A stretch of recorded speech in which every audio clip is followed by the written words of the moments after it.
to Maxed Out Man, helping you become the man you were made to be.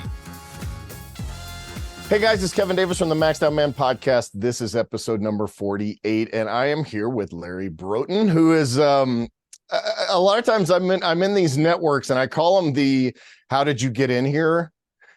networks, and the conversations that I get to have, because at some point I'm waiting for security to come and say, "Hey, I don't know how you got in here, but you may be in the wrong room." So, this will be fun. Let me go through your kind of official. Excuse me, bio, and then I'll let you kind of fill in the gaps for us if you want to. Right, sure. Larry's an award-winning hotelier. Is that the right way to say that? An entrepreneur, best-selling author, keynote speaker, and former U.S. Army Green Beret as the founder, CEO of an Anaheim-based Broughton Hotels. CBS News called Larry the nation's foremost expert on leadership and entrepreneurship. He hosted Hotel Impossible on the travel show, which is cool, and has rated among the top hospitality experts in the country. Featured in national newspapers and magazines, and you won Ernst & Young's Entrepreneur of the Year, National Veteran-Owned Businesses Association's Vetrepreneur of the Year, which I think is a cool word, and Coastline Foundation's Visionary of the Year, and many other accolades and stuff that you do. So like I said, I in some cases I feel a little unqualified to be having conversations with some people, but it's, I'm super blessed to be able to have them and to be able to spend time with people that have, especially men that have done things that I would like to continue to do and have some of the successes that we do. So, hey, so that's like the official bio that we have. But if you want, fill in the gaps for us. This is more of a low key kind of let's get to know the man behind everything kind of thing. So give me your story. Yeah, Kevin, thanks so much. I've watched a handful of your podcasts, and they're great. I love this informal, long form format. I think most people resonate with it. People can find kind of be a fly on the wall. Yeah. Instead of somebody coming in just pushing their pithy quotes, we can go deep. I do have to correct something in that bio. So I was not the host of Hotel Impossible on the Travel Channel. I was one of the guest experts on there. Oh, there you go. Okay. Pretty regularly. Apologies for that. And my buddy, Anthony Milcuri, sorry about that. He was actually the creator and host of that show. So I want to make sure that he gets his due credit. Sorry about that. So the gaps, I guess, is like, who's the real person behind the accolades, right? Yeah. The most important thing is I'm a dad. And it's what I take the most joy and pride in, I guess, in my life. I know that might sound corny to some folks, but if you haven't had a child, you may not understand it. But for most men, when I describe my experience when my daughter was first born, Kevin, this is where my brain was. I used to think that my daughter is 22. I used to think that love was a zero-sum game, right? If I love you, I can't love this other person over here as much. I got to pull from some pot, right? And I remember telling my former spouse, I don't know, it was probably 2 months before my daughter was born. I said, I'm really nervous about Emily being born, because I don't know if I can love her as much as I love Madison, my dog. But when I saw, after she was born, and, I cut the umbilical cord and held her and saw her in the little incubator. I mean, did you ever see the movie or the cartoon, whatever it is, How the Grinch Stole Christmas? Mm-hmm. Yeah. And the Grinch's heart grows 2 sizes. That's how I felt that day. That's how my heart is with my children. It's just, that's the thing I'm most proud of. But I've realized over the years, I'm just an idiot stumbling through life. I feel like Mr. Magoo sometimes. Remember Mr. Magoo, that cartoon where he'd walk out on the scaffolding, and then it would turn and he'd automatically get up, somehow not kill himself walking up on this high-rise thing, right? That's how I feel like my life has been sometimes. But I just show up and act like it matters, and strive for excellence in a lot of things. But behind all those accolades that you described, there's probably at least 5 significant failures for every one of those high points in my life. And that's kind of why I say I'm kind of this Mr. Magoo wandering through life, and but not giving up. Yeah. Just being tenacious about life. Well, it's funny that you say it's funny the timing on this recording of this podcast, because it's been one of my, and it's kind of hard to describe it. I either think of Goose in Top Gun, where he's like, "Hey, do you still have the number for that truck driving school?" It's either that, or what did I do with that McDonald's application? Because I've been at this 25 plus years, and there are some days and a lot of days where I'm like, man, I should I be farther along and less like insecure about what it is I'm doing. I have 3 LLCs and 9 brands, and so, which is not bragging rights. I don't recommend doing that, but so that it's funny that you say that, because I feel like that all the time, for sure. Well, then the interesting thing is, what do you do with that? Once you have that realization, what do you do with it? For me, I've recognized I have to surround myself with people who are just bolder and brighter than I am. I've got mentors in my life. I look at almost like the sports analogy, and everyone will get this. Even the top, name your favorite sport, then the favorite player in that sport. They still have coaches and mentors. Mm-hmm. It's not like they stop working on the basics. It's not like they're not seeking wise counsel, right? It's not like, particularly for men, there's not iron sharpening iron. They're doing all those things. Yeah. And so that's kind of what I do. But I have realized I know it's kind of like Larry's being just self-deprecating. Well, yeah, but I'm also just being realistic, because reality is indeed our friend, right? But I do also know what my strengths are. I know what my giftings are. And I have come to the conclusion over the years that if I recognize what my gifts are, that not that I created, but that I believe that there's divine gifts that are in all of us. And we don't use those gifts, I think it's shameful, sinful, immoral, however you want to describe it. And so I kind of lean into those gifts. And one of my gifts is building teams, building companies, being a strong transformational leader. Because I think there's definitely a leadership gap in this country. Yeah, for sure. Kind of top down today, right? So. Yeah. I don't think there's many people who will argue with that. Yeah, for sure. Yeah. And what are those, like, if we're talking about like God-given blessings, God-given talents and gifts and those kind of things, what are those gifts that make you good at what you do? I try to recognize in myself my own gifts, and like, hey, I'm like, this is what I'm best at. I'm a generalist, so there's a lot of those little things that I can do, but it's like, these are what I'm best at. Yeah. So I realized this at a pretty young age, actually, which has helped me. I was captain of my wrestling team, and I was a Boy Scout. I was an Eagle Scout. And I'd realized even back then, I was not, even though I was like co-captain of my wrestling team and captain of the soccer team, I wasn't the best player or the best wrestler, right? I was good at inspiring people, so I've been good at that. I know that I'm gifted in seeing potential in people that they don't even see in themselves. One of my businesses is a coaching and mentoring business, and I'm sometimes hired by other big gurus that you would probably know to come in and coach and mentor some of their clients that they're having challenges with.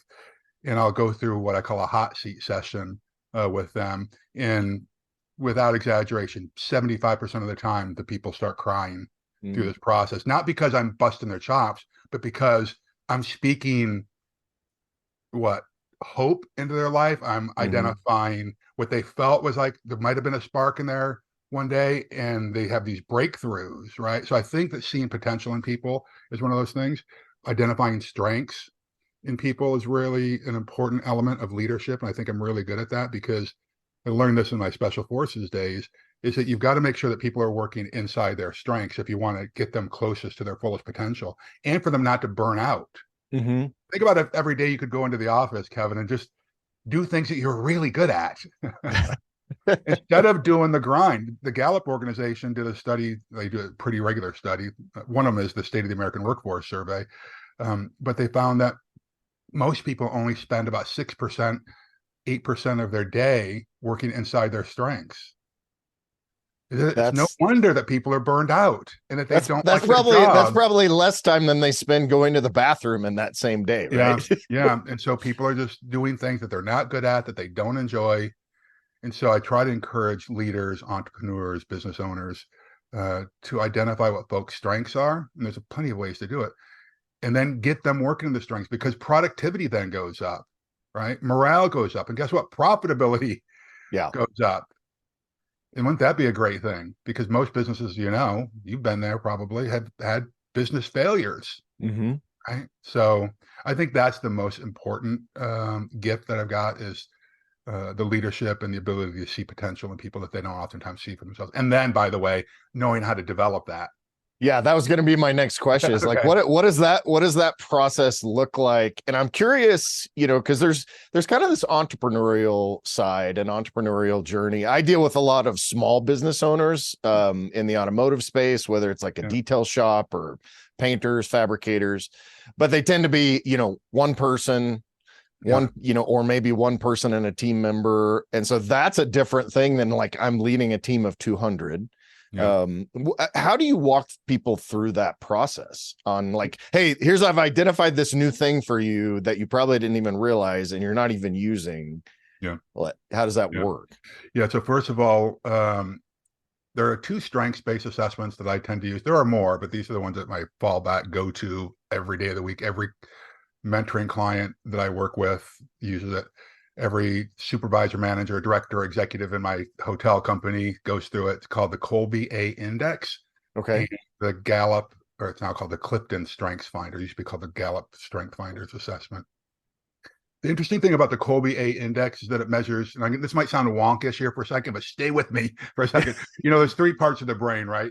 There's the affective brain, which is the feeling part of the brain. There's the cognitive part of the brain, which is what goes on your resume, the education that you've had, the training that you've had. None of those things are strengths at this point. But then there's the third part of the brain that Aristotle talked about for years, and then we forgot about it for a long time, and only maybe the last 70 years we started talking about it again. It's the cognitive part of the brain. And that's how do we reflexively reply to stimuli, right? What's our natural inherent strengths? Take everything out of it, take our education out of it, whatever.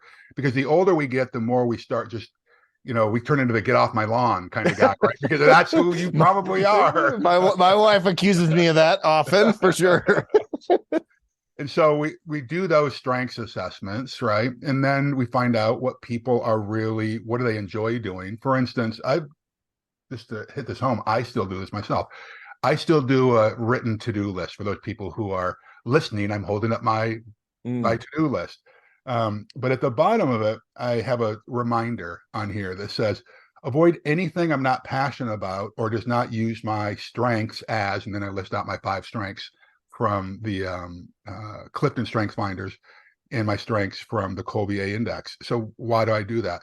Because we get sucked into things sometimes, particularly if we're the technician in our company, which most business owners are. Hey, I'm a good detailer, and so I'm just going to do my detailing things.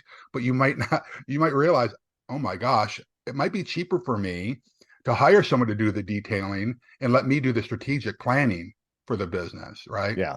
That's that E-Myth Revisited kind of concept. Absolutely. Right? Absolutely. Right.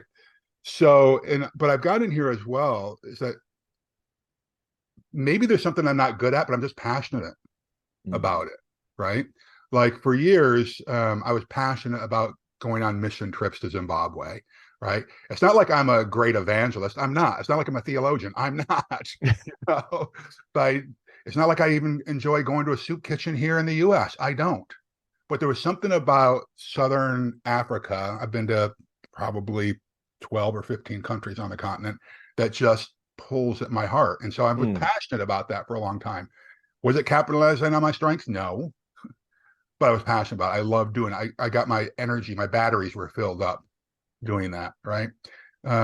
So we do those assessments. But the other thing is this.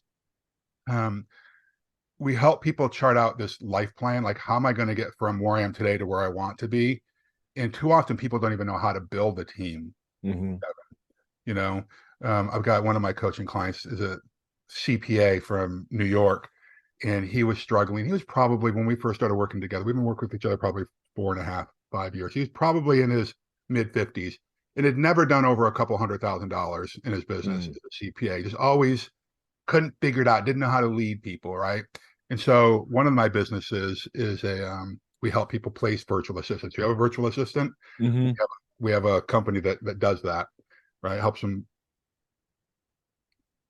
identify what they need with a virtual assistant, then onboard them and then get them to thrive, because there's a whole process there that once you have a team member, how do you get them to thrive? But now he's got 13 full-time virtual assistants with him. His business has gone off the flipping charts. He's now got like 6 different silos and revenue generating silos in his business, everything from accounting courses to this crazy stuff. And his mind is blown, because now what he realizes, he was acting as the technician before. He was doing the tax returns, he was doing the bookkeeping, but that's not what he was good at. Yeah. He was really good at leading, but he didn't even realize it because he never had a team to lead. And so he started bringing people in, and now all of a sudden he's thriving. All his job is to talk to the clients, and then he hands everything off to these VAs, and he's now living between here and the Philippines, going back and forth and just loving his life. But I guess it depends. That's a long answer, but it depends on, I guess, what gifts we identify in the people and what it is that we do. But that's just a couple of examples on, how to find joy in your life, because most of us don't have joy in our life, or particularly around our professional lives.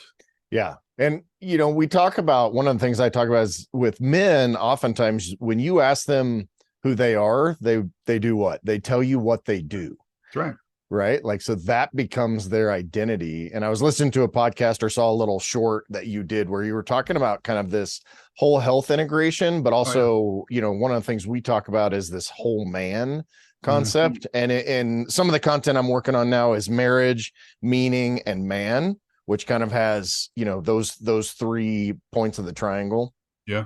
But it's the idea that all of this stuff works together, right? I don't know a lot of successful men or women for that matter, but don't have, some successful relationships, whether it's parenting, like you, in your case, talking about parenting and, health and business and, doing what you're passionate about, and all that. Right. So it's this whole man concept. Yeah. I like that. And the reason that I started talking about it is when I first started coaching and mentoring a couple of decades ago, or 2.5 decades ago, I was all about the bottom line. And I was, so if we were coaching, I was going to be talking about accountability and inventory turn and how's your EBITDA and debt service coverage ratio and all that kind of stuff. And then, in all honesty, my life crashed. I got a divorce and had realized, gosh, I had some areas of my life where I was really excelling in professional development, building my bank account, those types of things. But I wasn't taking care of my spiritual health or my emotional health or the health with my friends or my family or my spouse or my physical health, right? I was off the charts successful professionally, getting accolades all over the place. But if I had a camera following me around in these other areas of my life, it would have been an embarrassment. And so what I'd realized is I didn't have integrity in my life, right? In these other areas, and so I started actually measuring it. And you've heard the adage, right? That what's measured is improved. So just by measuring things, they get better because there's an awareness. Even if you don't even implement any kind of strategy to improve in them, just having an awareness helps you improve in some of these areas.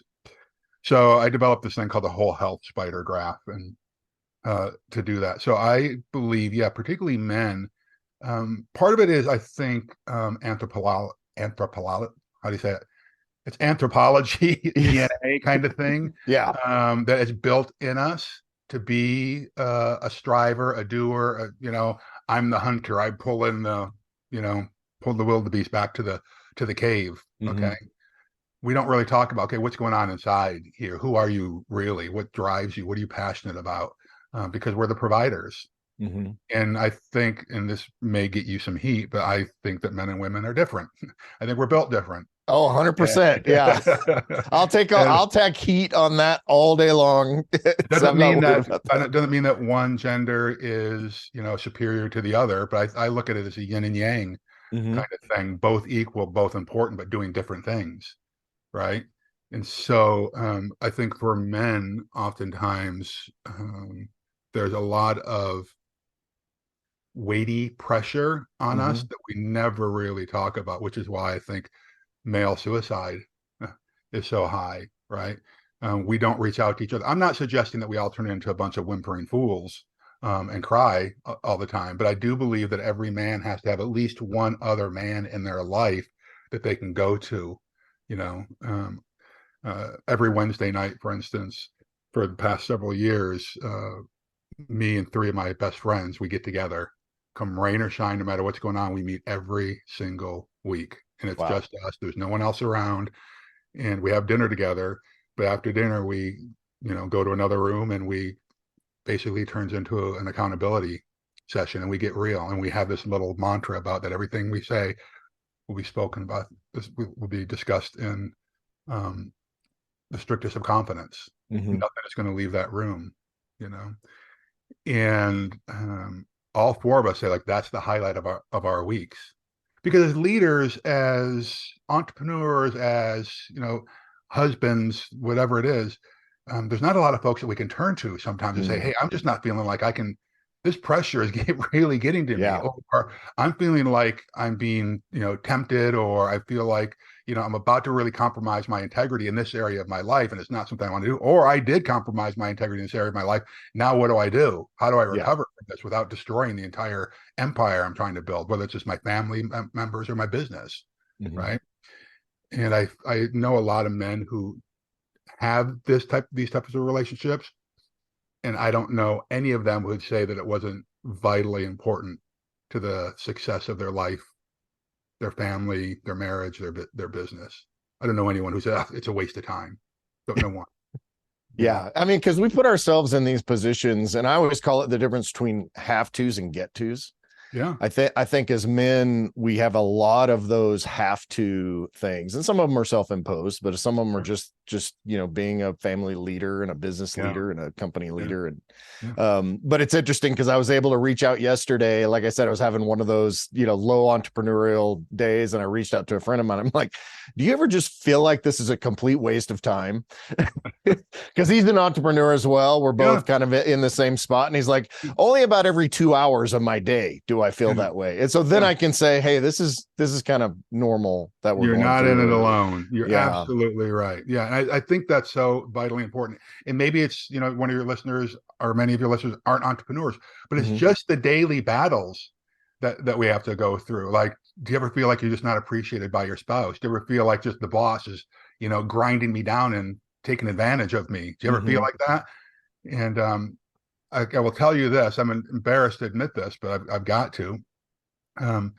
I used to not admit any of my quote unquote weaknesses or vulnerabilities, because to me that looked like a sign of, weakness, right? And my former spouse was having a really difficult, and this embarrasses me even to say it, but she was having a very difficult time. One time we were living in San Francisco, and she said, did you ever just like have a panic attack and you just freeze up and you can't think and your heart's racing? And I said, I have no idea what you're even talking about on this. Which in the back of your mind, you're like, I know exactly what you're talking about. Well, yeah, just because that morning I was white knuckle driving, like, oh my gosh, I'm having a panic attack right now. And if I'm not very careful, I'm going to like drive off the road here. Right. But this is the woman who I was married to, and I couldn't admit to her that this was going on in my life. And it was an ugly existence. And what I had to do was through therapy and everything else, and having men speak into my life and grab me by the shoulders and say, no, this appropriate vulnerability takes courage. It takes strength, because dude, what you're doing now ain't working right anymore. Your best efforts got you here, and it's a crap show. All right. And so this is what good men in men's life are supposed to do. Yeah. And having battle buddies, basically. Yeah. And you talk about the warrior mentality a lot, right? I think that, obviously somebody that comes from the armed forces and special forces and operators and that kind of thing, that's a very upfront kind of a thing. But what does that warrior mentality look like? A lot of it, I think, has to do with facing your fears. I get nervous, and I used to be very nervous with guys in the special operations community who used to say, I'm fearless, or they would pretend that they were fearless. Like, there's something wrong inside your brain if you are fearless. Yeah. I would rather have you fearful, but have the courage, the intestinal fortitude to move forward anyway. Right. I literally am wearing this t-shirt that says failure is always an option. Do it anyway. There you go. Yes. Yes. So, right. Well, that's where we do all of our learning is from failure. Right. And this is part of the problem, I think, in our society is that with the few exceptions of John Maxwell and some of these folks who actually talk regularly about failure, is that we don't allow people to fail. Failure is just that necessary struggle that we ought to be calling learning. Right. Because think about any time you do something new, you're going to fail at it. You're not going to be a rock star at it. But the warrior mentality, for me, is being selfless, right? Striving for an agenda that serves the community over my own agenda. And sometimes that even your community might be your family. Right. Right. It might be your neighborhood. It might be your city. It might whatever it is. But I'm subordinating your own agenda when the community can be better served. Right. I think that's why Special Forces A teams, there's 12 guys on a Special Forces A team. These are all type A, IQs probably above 120 on everyone. So these are smart guys, hard chargers, alpha males, right? In any other environment, you put 12 guys like that in a boardroom, what's going to happen? Fisticuffs, right? Arguments. Right? But for some reason on a Special Forces A team, it's like watching, I don't know, a play, an orchestra, ballet, something's going on because everyone knows what the mission is and we're all striving towards that same mission and we're working off of each other's strengths. So the level of selflessness, I think is really important. One of the things my son pointed out to me years ago is it was some kind of fluke crazy thing. In a matter of like 3 months, we saw 3 accidents happen on the Southern California freeways down here. And I pulled over and ran towards the accident to help.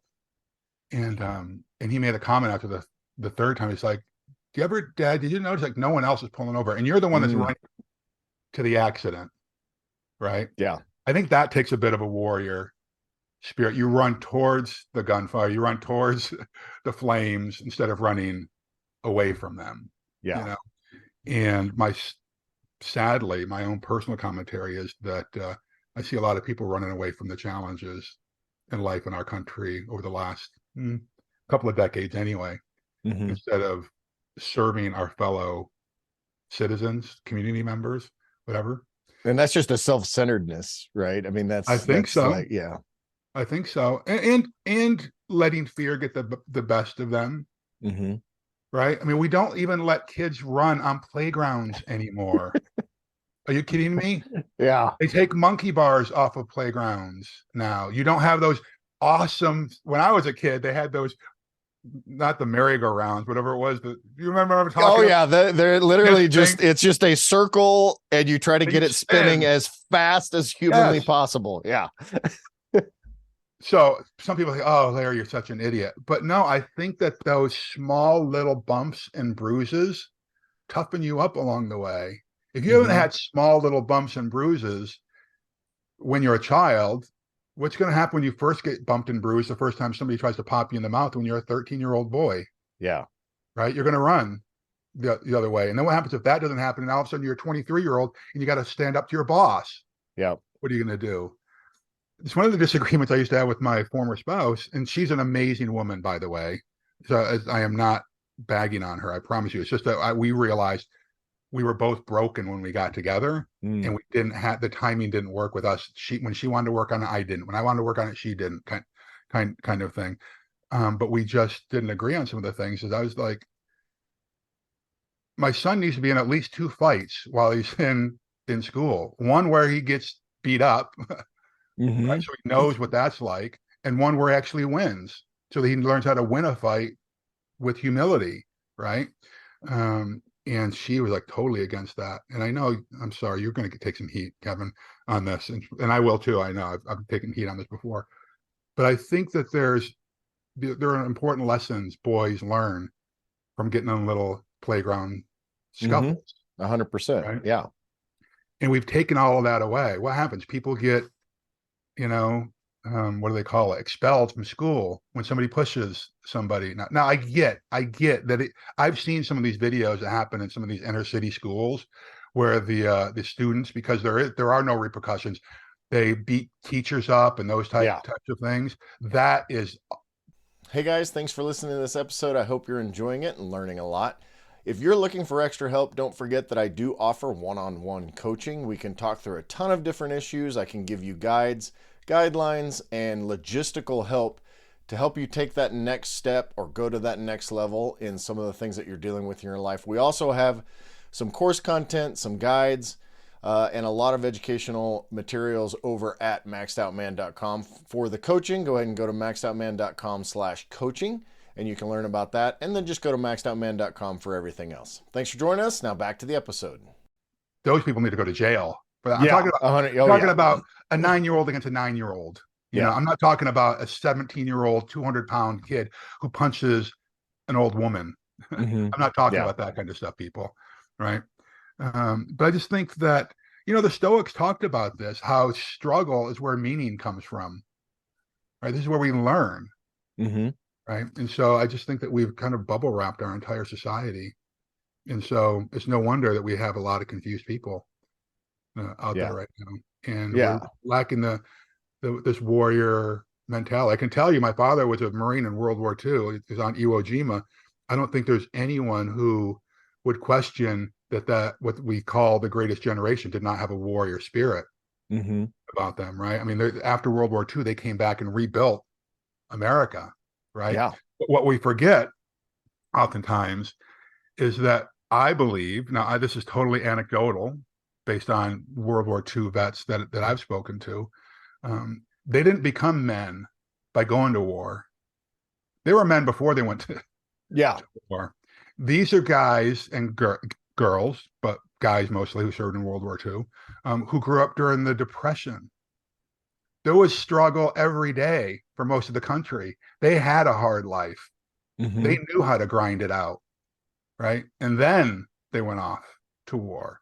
So the first challenge that they had was not picking up a rifle to go face the enemy. They've been struggling for their entire life. That scares me because we've taken the struggle out of everything.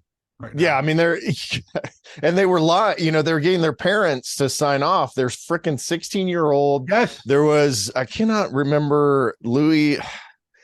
He had a movie made about him, but he was 14 when he enlisted because he lied. A medic? Yeah, well, I'll have to look it up and add it to the show notes, but he flew planes and he was very famous for what he did. But, it's 14-year-olds. Like, I can't imagine even an 18-year-old boy today. And they're talking about it right now with the Israel and Palestinian conflict. They're talking about World War III and where they're going to move to and how they would never we have so few of those people now, men and women. And to your point about World War II, the stay-at-home moms that had literally never done any of that, they went to work in the factories willingly to make sure that we had it, right? That's right. Yeah. I remember now there was a movie back in the 70s or 80s with Ricky Schroeder, who played and this is based on a true story, a kid who went into the Navy, I think it was, at 15 or 16. And served in the Pacific, did some pretty heroic stuff. So that was pretty common where these young 14, 15, 16, 17-year-olds were volunteering, lying about their age to get in. Would that happen today? Sadly, no. Yeah. No. Yeah, somebody posted a meme the other day that they were talking about like what we were supposed to have by now, 2023, and it's like back in the 1950s, we'll have flying cars and we'll have this and we'll have this, and it said actual 2023, and it's got a news. It's literally like a screenshot of the news, and it says PB&J sandwiches, are they racist? Yeah, there you go. Yeah. I thought you were going to say it just had a dumpster fire. I mean, that's kind of, I mean, it depends on what you want to say, but it's and I mean, you're raising sons. So I've got a 26-year-old and 24-year-old daughter. So I've raised daughters, and I always like to ask men, especially successful men, and you clearly are investing in your kids. How old is your son now? Well, that's an interesting question.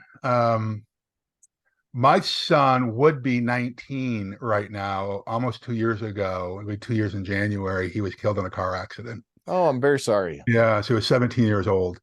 So it's the last almost 2 years has been pretty rough Oh, for my I'm family. I mean, you know yeah. this as a father, you look at children, particularly sons, as like your legacy. Hmm. Right? And once that's gone, it's like, what happens to my life now? You Yeah. know? So Yeah. anyway, go ahead with your question. I mean, I father a son. I look at this a lot, but your question was going to be what? I'm sorry. Oh, I'm curious about how you see these boys. How do we help these boys become men? I mean, obviously, if your son was 17, right, he was kind of in that time frame. I was focused on that. I was totally focused on that. Let me share this with you. So my son was this amazing young man, turning into a young man. And when he, I say transitioned, when he died, he was 6'2".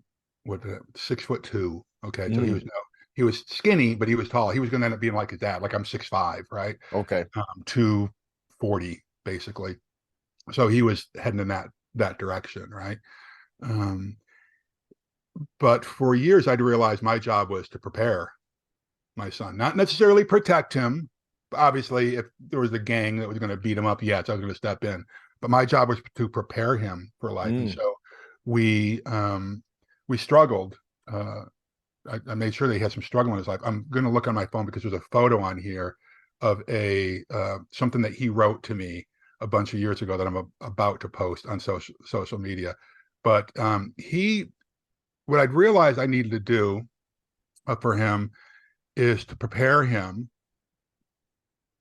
to deal with some of the struggles that you and I are talking about so far. At his celebration of life service, 17, I think it was 17 of his friends, his buddies, who were all 17, got up on stage at this event and shared the lessons that they had learned from my son. Wow. And do you ever think as a parent, are the messages I'm trying to send, the lessons I'm trying to teach, are they even sinking in? Mm-hmm. Yeah. With your kids? So they all got up there. Every one of them said, and you'll start picking up on this. Ben is the one, his name is Ben. I call him Bullet. And there's a reason I call him Bullet, by the way. Maybe we'll get to that in a second.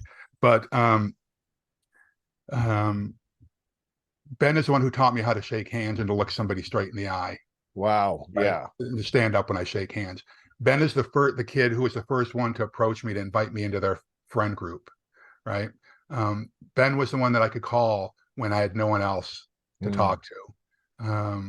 Ben is the one who told me about being like the rubber duck, or being like the duck, be calm on the surface, but paddle like hell underneath.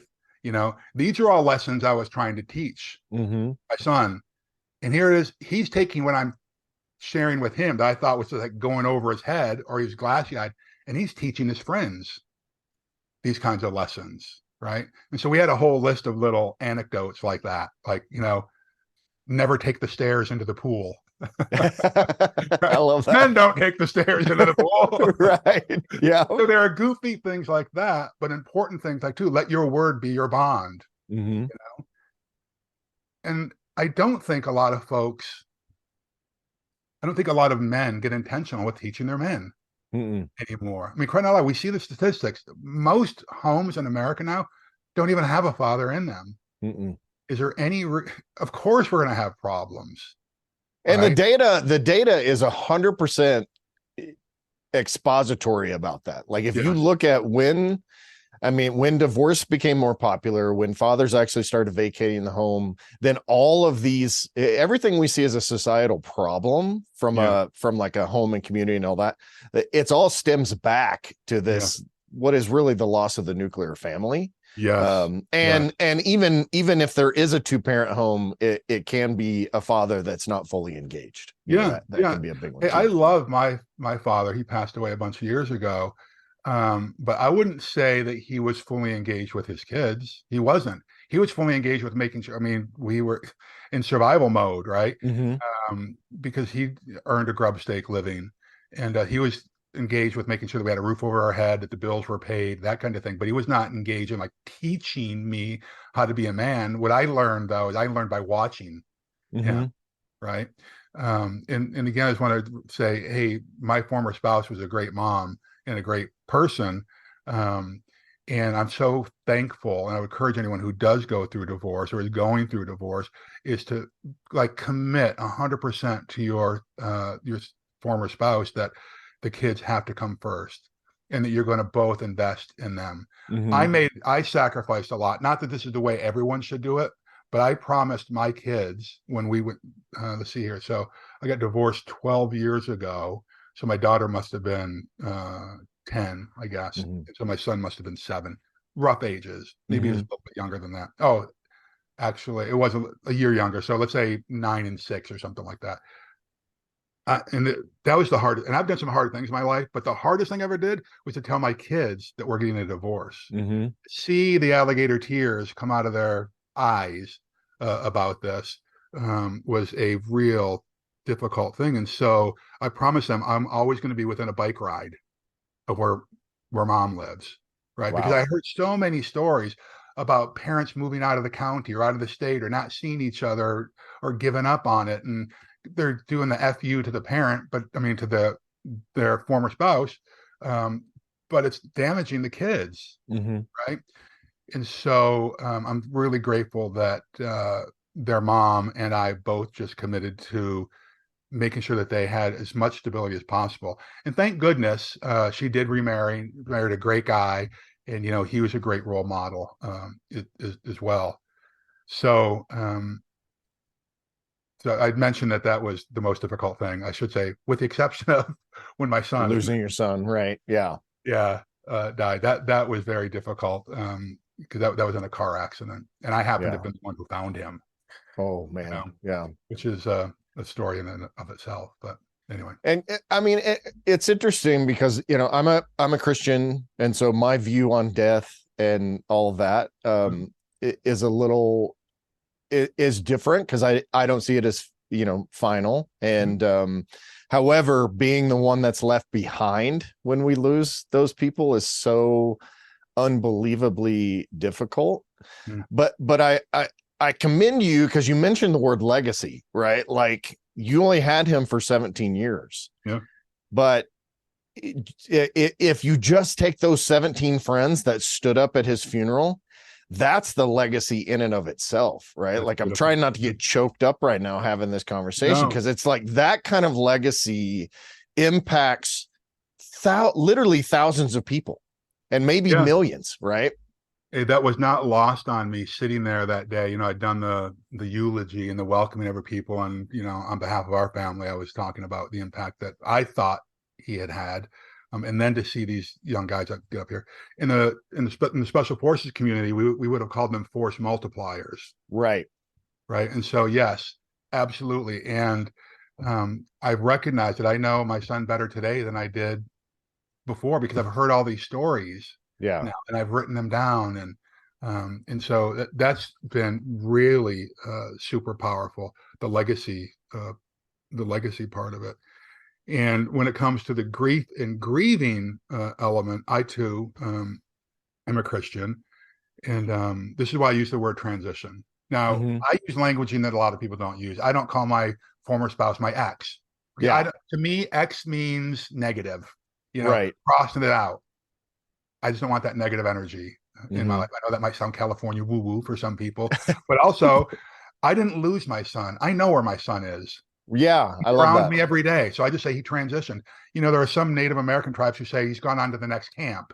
Different cultures call it different things, right? Because I think we all understand, even people who are non-believers, something happens with that spirit. There's an energy that we have, and we know that energy isn't, doesn't die. Right. It continues on. So there are times when I actually feel, but I will tell you this on the spiritual journey side of it. On the outside, Kevin, I was trying to keep it all together for my family, for my daughter, for my former spouse and her family members, and for my the people that are my team members, employees, folks. But when I came home for those first several months, and and beyond sometimes, I would cry, I would scream, I would curse God, I would swear at God, I would, you know me with all of my effing flaws. Why am I here? And that innocent person who could have, I mean, I was so angry. But thank goodness I had the other side of me said, the God that I love and I know that loves me, his shoulders are big enough. He can handle this. Yeah. Right. And but I just need to get this out, because even those three guys that I hang out with every Wednesday night, there's only so much that they can take. They've got to live their lives as well, So oddly enough, in some ways, my spiritual life, although it's changing a lot. I'm doing a lot of searching right now. Hey guys, thanks for listening to this episode. I hope you're enjoying it and learning a lot. If you're looking for extra help, don't forget that I do offer one-on-one coaching. We can talk through a ton of different issues. I can give you guides, guidelines, and logistical help to help you take that next step or go to that next level in some of the things that you're dealing with in your life. We also have some course content, some guides, and a lot of educational materials over at maxedoutman.com. For the coaching, go ahead and go to maxedoutman.com/coaching, and you can learn about that. And then just go to maxedoutman.com for everything else. Thanks for joining us. Now back to the episode. But I'll just put it this way. My relationship with God, whether it's religious or whatever, my relationship with God is stronger now than it's ever been, And I think that's a good commentary just on life, isn't it? That the more we communicate with someone, the better the relationship gets. When we stop communicating with people, that's when chaos creeps in. Yeah. Right? Whether it's in a marriage, whether it's in a business environment or whatever, you stop communicating, chaos creeps in. Yeah. So that's, I've learned a lot during this last couple of years. So I didn't mean to take this conversation down that path, unless you want to go down that path. I love that. I love that path. There's no, I'm very forthcoming on this podcast with my personal beliefs, and like, I don't, I'm not trying to alienate anybody or anything like that. But like, I mean, I would be completely lost without, God in my life and my spouse of 28 years in my life. Like I would just, I wouldn't, there'd be no purpose. And so, and that view of God, to be able to be pissed off at God, like, I think that's fine. Like, I think that's God expects that from us. And one of my wife has this, and I don't know if you've watched The Chosen. I've talked about it on the podcast before, but that view of Jesus, I love, because he's sarcastic. He gets angry, he gets annoyed, which I think is hilarious, of the disciples. And so that, if you've never watched that, and I've said it on this podcast before, go check that out. That's great. But then I have this other vision of God. There's a song called We Danced. And I can't remember, it's Hillsong, or I think I can't remember which worship team does it, but it's basically talking about us dancing with Jesus through life. And it's this like very intimate kind of, especially for a guy, it's a little bit weird, because it's like, it's that vision of having that intimate closeness, but that intimate closeness also means he gets to see the worst of you. Of course. Right? Yes. Well, that song, I can tell you, there was a season about a year and a half ago, as I was going through this, I probably listened to that song over and over and over again, because it got so deep. It touched my heart so much, it forced me to cry. Yeah. It's by Bethel, by the way. I think it's a Bethel music. I think you're right. Yeah. I think you're right. But it was so moving. But I too enjoy the portrayal of Jesus in The Chosen, because, it says, he was fully human and fully God, right? Fully man and fully God. Well, if you're fully human, you're going to be angry sometimes. You're going to get frustrated, right? But what do you do with that? That's the other thing. If I get angry and I go beat somebody up, or I, act out in an inappropriate way, that's different. Right. Than getting angry, recognize, okay, this is a natural human response to stimuli. Right. Viktor Frankl talks about this in Man's Search for Meaning. It's that fraction of a second between the stimuli and our reaction that makes the biggest difference. Right. So that I enjoy the Chosen as well. Yeah, it was great. It's great. I would encourage people to go see it, whether you're a believer or not. It's just great. It's just good TV. I think they're on season 4 or something like that, and you can get it for free via the Chosen app and all that. Like, this isn't a commercial for the Chosen, but it's very cool. Yeah. And first of all, I'm sorry for your loss. I'm sorry for not knowing that and bringing that up. But I think it's a poignant conversation to have. I have 2 daughters, and I'm curious, like, how you've approached your daughter, your relationship with your daughter, and how you're teaching her. So in my case, I've tried to teach my daughter what it means to be a man, and how I've taught them how men should look in their lives, right? Like, that's been one of my big things. And my daughter, and again, I've told this on the podcast multiple times, but for Father's Day, she said, I know what I need in a man based on the way that you treat mom. Right. Like, that's and she's been through a series of not great relationships. And she's actually just now found a man that treats her the way that, mom went down to visit. He brought flowers to the airport. He calls her Mrs. Davis. He calls me Mr. Davis, and like Southern kid. And but I'm curious, like, how's that differential? Because I know men sometimes don't really know how to connect with their daughters as well as they do with their sons. All right. So, such a great question. As we started earlier, I'd said men and women are different. Mm-hmm. So I treat her differently, right? It's not always been sunshine, lollipops, and rainbows in our relationship, because she was 9 or 10 when we got divorced.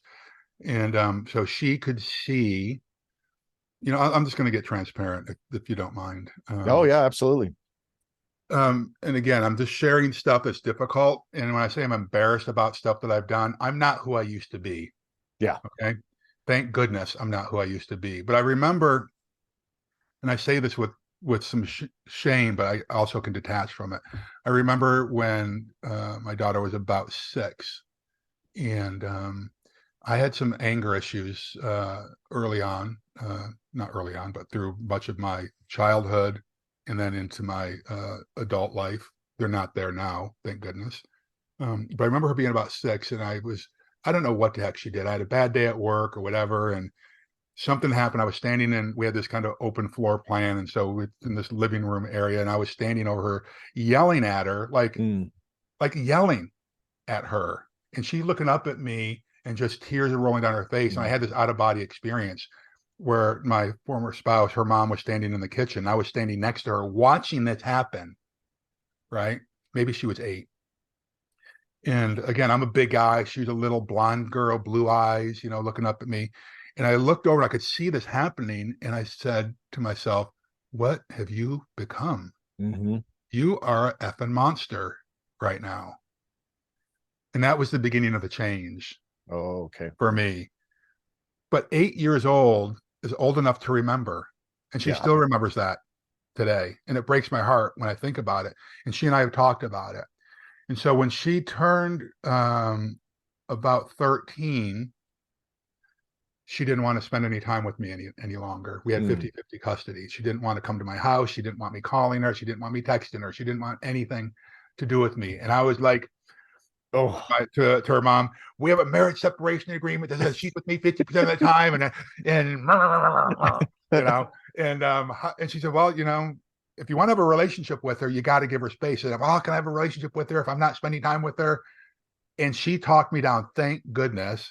And she said, listen, I did this to my parents. This is what girls do. Just like boys are going to rebel against their mothers, girls are going to push against their fathers sometimes. 13 and 14, my kids, both their heads were spinning around. And right. Yes, exactly. Yeah. Like from The Exorcist, kind of, right? Yeah, right. Yeah. So it went on for a couple of months, but what I had decided to do, that I was going to text her every couple of days. I was going to send her a card twice a week. Just say, hey, love you. Hope you're doing great. I believe in you, whatever. Just a fun little inspirational kind of thing. So that went on for a couple of months. And then she said, okay, we can, let's get together for dinner once a week. And so I started basically dating her You know, I would show up dressed up. I would open the car door for her. I would make reservations at a restaurant, showing her how a man is supposed to treat her. Because I couldn't show her through her mom. Right. Anymore. Yeah. I could show how I treated her. Yeah. Right. And so that went on, and then, you know, things got a little bit better. And so finally she called me one day and said, or no, actually her mom called me and said, hey, Emmy wants you to come over to talk to us. And I said, what does she want to talk about? She said, I don't know, but why don't you just come on over? And so then I like start to panic. Like, oh yeah, here it comes, right? Yeah. Yeah, here it comes. Like, worst case scenario, she's pregnant or something at 13 or 14 years old, right? And I mean, I knew it wasn't that, but it's just, you know, my brain went there. And so we went over and sat on her mom's porch, and she didn't come down for a while. And after a while, she came down and she said, so finally she came down and she just had been, it was clear she'd been crying. And so she gave me a hug, gave her mom a hug. But the bottom line was this: she said to me, listen, I'm really sorry about the last few months. A lot's going on.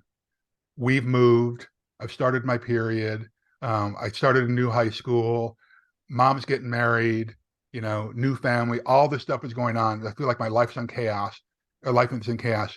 And I just needed to control something. And I knew that you would not run away. Yeah. I knew you would not run away. That touched my heart like you would not believe, right? And so I ask myself oftentimes, okay, when the going gets tough, am I just going to run away, or am I going to lean in? And thank goodness I didn't just get angry, pissed off, like, oh, she doesn't want to talk to me, well, I'm not going to talk to her. No, I had to be the adult in the room, right? Yeah. You know? And so now, all these years later, like we had dinner last night, and she said, I have so much fun with you. We can talk about things I can't talk to mom about. Not that she doesn't have a great relationship with her mom, but she can go places with me that she can't, you know, with her mom. And so we talk about, she's got a young man in her life, and they seem to be quite serious, and he adores her and treats her really well. And so we were talking about, okay, what happens when you guys have arguments or you have misunderstandings or whatever? How do you deal with that? And so we talk through that. Because my role now has changed. You know, I will always be her father, but she's now a young lady. She's a young adult. And she's not a child. And so I can have more deeper, more meaningful conversations than about her favorite toy. Yeah. You know? So I share this to say life is a journey. And even in, you know, those moments where I felt like my daughter didn't want anything to do with me, she did. You know, and it got better on the other side. Because I know men who have moved away from their families. They moved to a different state. Like that blows my mind. And so what effect does that have, not just on the family, on the kids, but on their grandkids?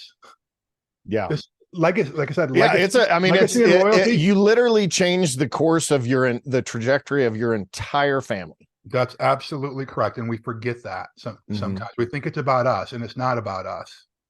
It shouldn't be about us anyway.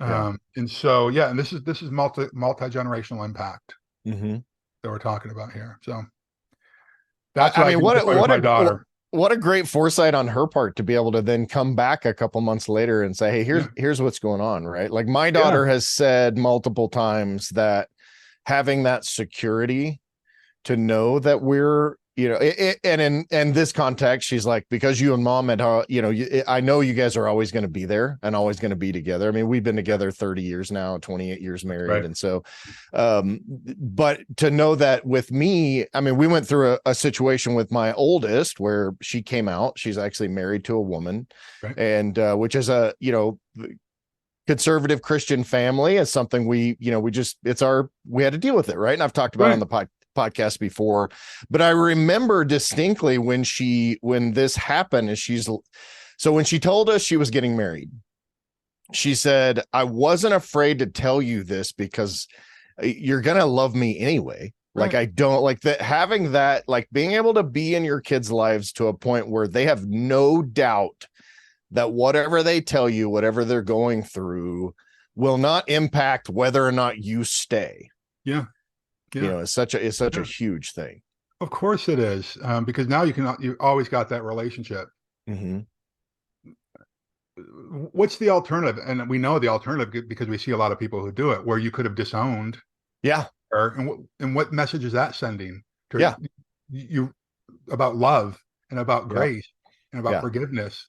It's one of the mantras that we started in about 4 years ago at the beginning of the pandemic with my team members is like, listen, we're going to be doing a lot. We're going to be working harder now than we ever have with fewer people.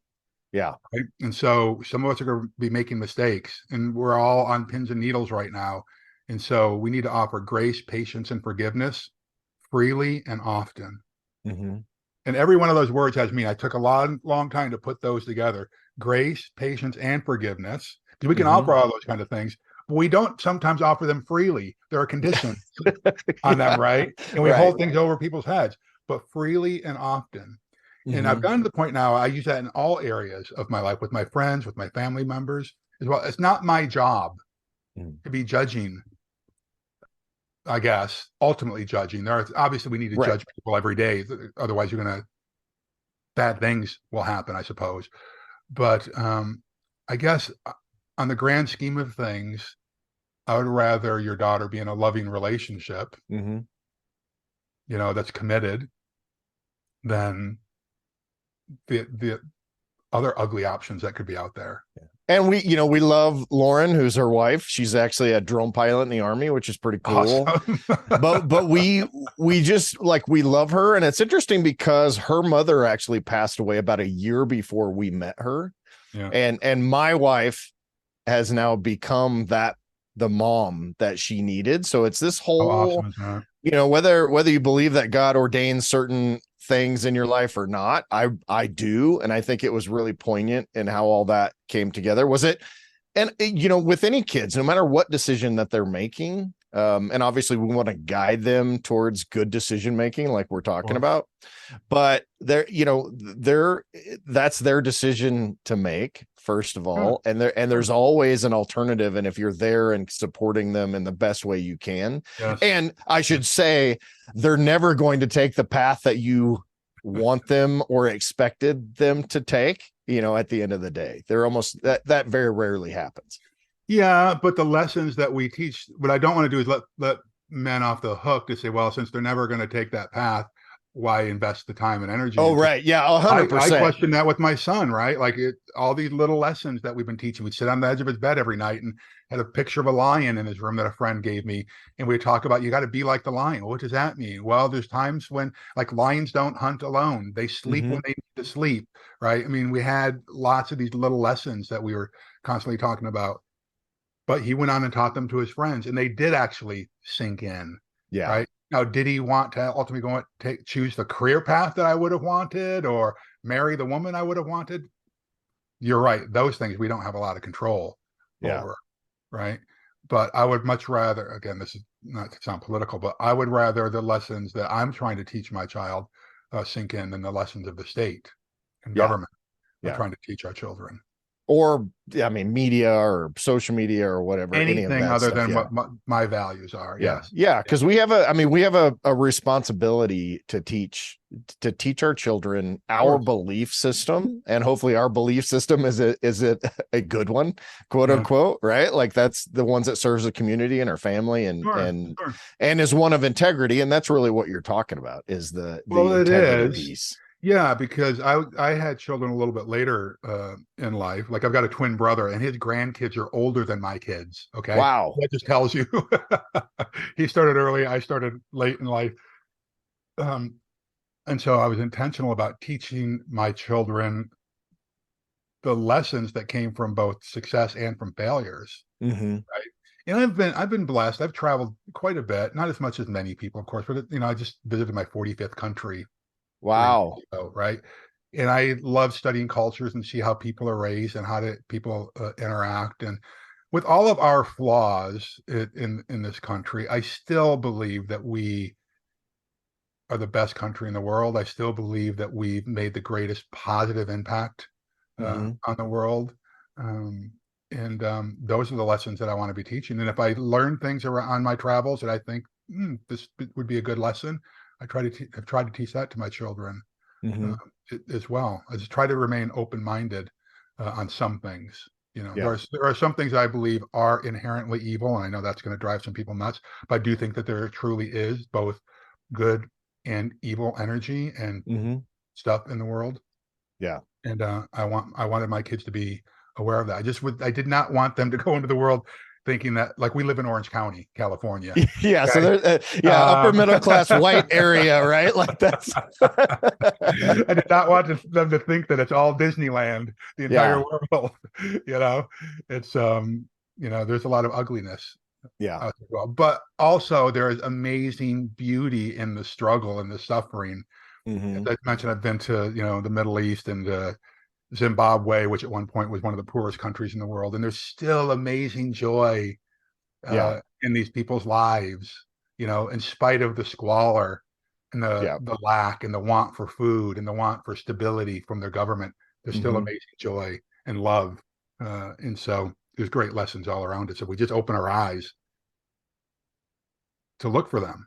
Yeah, I think we're just in a lost space right now. Hopefully that we begin to come out of that lostness a little bit. I watched a movie recently, and I won't mention it here because it's politically divisive, but he was talking to tribes members in Africa and kind of trying to explain some of these social issues that were like, they didn't even, and you probably know which one I'm talking about, but they literally they couldn't understand the concept. Like, they didn't even have language for him to explain what he was talking about because it was so off the rails from what life should be about. And I think that's kind of where we're at right now, where it's just, it's every day. Somebody said the other day, it's like, we're literally living in a South Park episode.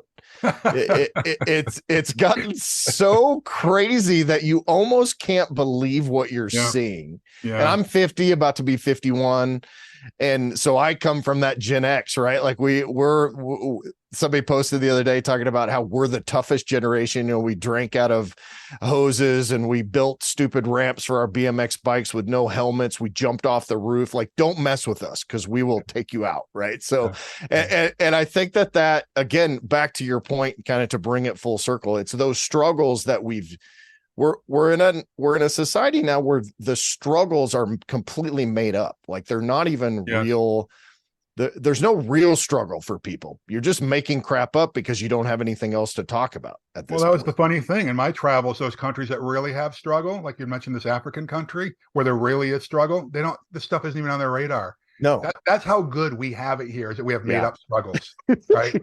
Right. How upside down is that? But the good news is I have kind of been on this news fast for a long time, and I used to be a political junkie and had to be the first person to know everything. But I've gotten to the point where I feel like if it's going to be that important, I'll know it'll get to me, right? Yeah. So really, I just look at culture nowadays, right? And they say that culture is upstream from politics anyway, right? And so I try to see what's going on in the world. And it does seem like the pendulum is starting to swing back. It does seem to me, I see a few clues here and there that people who used to be on this kind of bandwagon are saying, wait, we've gone way too far on some of these things. What happens when, all of our men are emasculated and all women are good and all men are bad? That's not an accurate commentary on our society. The facts don't show this to be true. Yeah. Right. So I do think that there's an awakening, not a wokeness, but an awakening to the truth.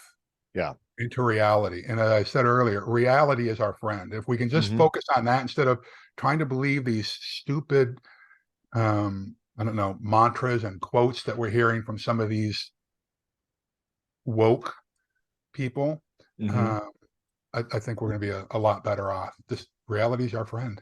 Yeah, I think people are just getting kind of tired. And I think on whether you're center, liberal, conservative, I think everybody's just kind of tired of the BS. And it's, it's just, it's crazy. We live in a crazy time. So I'm hoping I have hope that things will, it's like, come Jesus, come quickly. Let's just put us all, let's just be done. But it's still, it's fun. I mean, we get to have these kind of conversations. The technology that we have now is so cool. I mean, it's really and we have the freedom to really do, if you want to go out and say stupid things in the town square, that's your right. Yeah. We have people that fight for that yes, fight I love for that it. rap. Right. So yeah. And we should. I mean, this is where I mentioned earlier, iron sharpens iron, the best of ideas, but you have to be able to talk about these ideas. You have to be able to disagree with each other. And this is where I get so wrapped around the axle on what's happened to our universities now.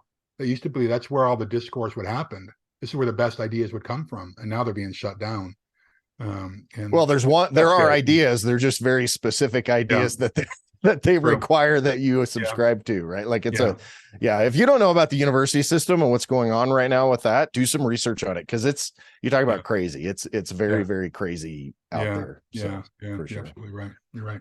Good. Well, I think that's as Mike Rose says, great place to land the plane. This has been a huge joy for me to be able to sit and talk about, pretty much everything. And I think it's helpful to me. It's poignant for me. I think it's like, I really needed this week. Honestly, it's, a lot of times these podcasts are for my own, and to use a big word, for my own edification, right? Like I'm glad all of you people came around to listen to, but I've just really had a good time. So yeah, I did too. Thank you so much for inviting me on here. And so they go to LarryBroughton.me, right? BROU. Is that the best place to get you? Broughton.